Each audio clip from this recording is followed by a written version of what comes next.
Hunt 'em Big with Steve Bartilla. Brought to you by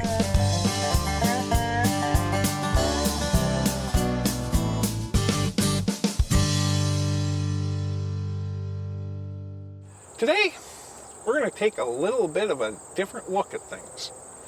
And that is perception. I don't care if you're talking people, and I'll tell you what, today, if today's information age ain't proving what I'm about to say, I don't know what is.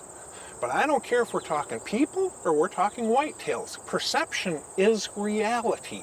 If you perceive this is true, whether it's true or not really doesn't matter much.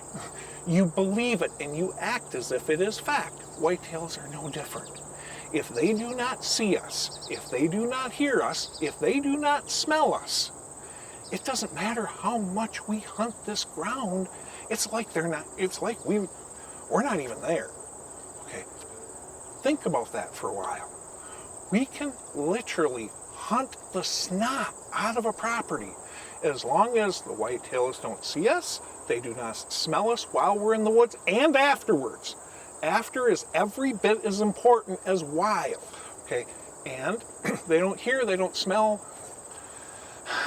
We weren't there, okay? We want to create this perception of reality for the whitetail. So how do we do this? Well, I start by every property I ever have set up for hunting, have managed, or am just going out to hunt myself. The very first thing I'm doing, if I'm planning on hunting this more than once or twice, I am taking an inventory of the property itself, what the property has to offer, how the whitetails are utilizing it, and what I am laser focused on is what are the areas I can get to, I can hunt, and get out of without a single deer having a clue I was ever there. If they don't exist naturally, and this is private property that I can do such things, I'll go ahead and find the areas I can get to, and then, all right, okay, if I do some changes, if I do some manipulations here, can I make it so the deer now are traveling through this area? Low impact stands almost never happen by accident. They happen because we go out, we try to find them, and or we manufacture them. Think about your wind direction on the way in, where you're hunting, and on the way out. They have to work for all three. And realize, you know what, just because I come in this way doesn't mean I can't come out that way. Really make that a priority, and that is going to help you so darn much. Most hunters go through a season and they expect their deer sightings to go like this. Instead, with each sit, it goes like that. Why? Because they're educating those whitetails. One way is to go ahead and find those low impact stands. Another way, though, is to train them. Always remember that your whitetails can be trained every bit as effectively as those dogs at home.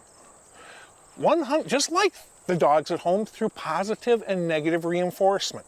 Everybody talks about how, man, and I just did, you can't let a single deer know. Well, in a lot of situations that's 100% true, but what about a spot where the farmer's out there every day on that tractor? Do you think getting a ride out there on that tractor to the stand? That might be a real low impact way, wouldn't it? I went ahead and managed a property that had active oil leases on it, that ATVs were running around all over that property 6 days a week. I can tell you, on a whole bunch of the properties I hunt, if I take an ATV out there, I might as well just stay home, because everything knows the property's being hunted. On that property that had those ATVs running around there 6 days a week, there was not a lower impact way than driving the loudest darn ATV right to the state, because the deer could care less about them because they're there day after day after. Think about what's going on in the area. These deer can be trained to accept virtually anything. They can be trained to fear virtually anything. Keep that in mind when it comes to coming up with your hunting approach. And very often, you can take advantage of a bunch of that stuff. Final thoughts, brought to you by Huntworth. Doesn't matter if we're talking people or if we're talking whitetails. perception is reality. If you doubt that for a second, look at what's going on in the world these days, for crying out loud. Okay. If they do not hear you, if they do not see you, if they do not smell you, it is like you weren't ever there. Go ahead and try to find stands that offer that. But also remember, deer are no different than your dog. They can be trained to accept anything, and they can be trained to fear virtually anything, all through positive and negative reinforcements. Some areas, no, you can't drive ATVs around. Others, geez, that's the safest thing you can do in the world. Some spots, you can drive up to deer within 20 yards in your truck and they won't even look at you. Other areas, they're heading the other way a half mile away. Utilize this stuff. It's going to come out to your advantage.